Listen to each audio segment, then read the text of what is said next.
ఎవరన్నాడు?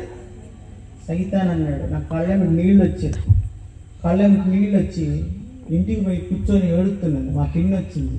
ఎందుకురా ఏడుస్తున్నావు అని. పిన్ని వాడెవడో పాస్టర్ నన్ను కొట్టుకొని సైతాన్ అన్నాడే అన్నా.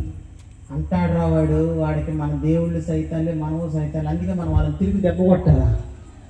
ఏం చేద్దాం చెప్తున్నా, వాళ్ళ దేవుణ్ణి బంధించేరా నీ మంత్రశక్తి చేత.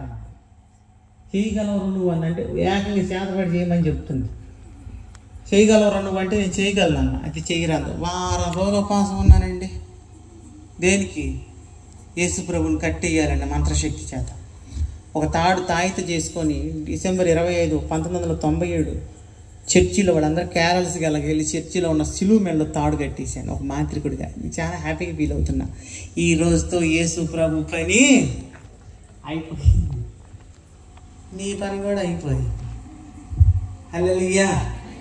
ప్రియమైన దేవుని బిడ్డలారా, సంతోషపడుతున్నాను. కారణం ఏంటంటే నా మంత్రశక్తి చేత యేసు ప్రభు మాట్లాడటం, పలకడం, ఉలకడం. ఇక నేను మళ్ళీ నా తాడు నేను తీసుకునేంత వరకు దేశంలో, ప్రపంచంలోనే కాదు ఎక్కడ కూడా యేసు ప్రభు ఆనందాలు ఉండదని నేను అనుకుంటున్నా ఒక మాంత్రికుడిగా. కానీ అది చాలా తప్పు. ఎందుకో తెలుసా? దేవుడు అంటున్నాడు, ఆకాశం నా సింహాసనం, భూమి నా యొక్క పాదపీఠం అన్నాడు. అలాంటి దేవుణ్ణి దేంతో కట్టేయగలవు నువ్వు? సొలొమోను అంటాడు, మహాకాశములు సైతము నిన్ను పట్టజాలవు అంటాడు. అంత గొప్ప దేవుణ్ణి దేంతో మనం కట్టేయగలమండి?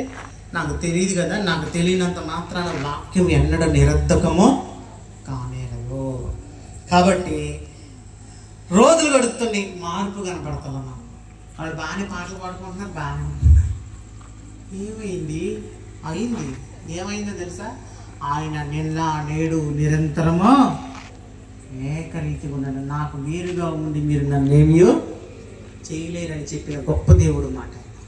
ప్రియమైన దేవుని పిల్లలేరా, మా పిన్ని దగ్గర పోయాను. పిన్ని ఏమైంది పిన్ని? నాకేం కనిపించట్లేదు మార్పు అని. మా పిన్ని అంది, సోదిలో చూడరా అని. సోది చెప్తా నేను. ఏం చెప్తానో తెలుసా?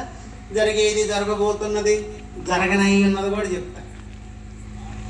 మొహం చూసే చెప్తా. ఎందుకు వచ్చావు, ఏం పని మీద వచ్చావు, ఎన్ని రోజులకు నీ పని అయితే, నువ్వేం చేస్తావు ఇది చెప్తా. ఎట్లాంటి చెప్తే ఈ గ్రౌండ్ దాకా హల్లెలూయా. వాక్యం అంటే ఎంతమంది వచ్చారు, ఇలాంటి సోది అంటే చాలా మంది వస్తారు. ప్రియమైన దేవుడు పెట్టారు. సరేనని కానీ సోది చెప్తాను. నా మీదకి ఒక ఆత్మ వస్తుంది, ఒక దేవతా శక్తి వస్తుంది. వచ్చినప్పుడు నేను సోది చెప్తా. 100 రూపాయలు తీసుకుంటాను. బైబిల్లో కూడా ఒక చక్కని మాట ఉంది. ఏంటో తెలుసా? పూతో అనబడిన దెయ్యం పట్టిన స్త్రీ ఏం చెప్తుందంట? సోది చెప్పుడు చేత ఏం సంపాదించిందంట? లాభములు సంపాదించి. హల్లెలూయా. కాబట్టి సోదులో వచ్చే మాటలు మాత్రం కరెక్ట్ అయిన మాటలే. ఎందుకంటే ఇగో ఈ సర్వోన్నత దేవుడు మార్గాన్ని ప్రచురణ చేయవాలని ఆమెనే చెప్పింది. రక్షణ ప్రచురణ చేయవాలి. ఓ సర్వోన్నతుడు అయిన దేవుని 6 నిమిషంలో చెప్పేది శిష్యులకు అర్థం కాదు. 3.5 సంవత్సరాలు సేవ చేసింది.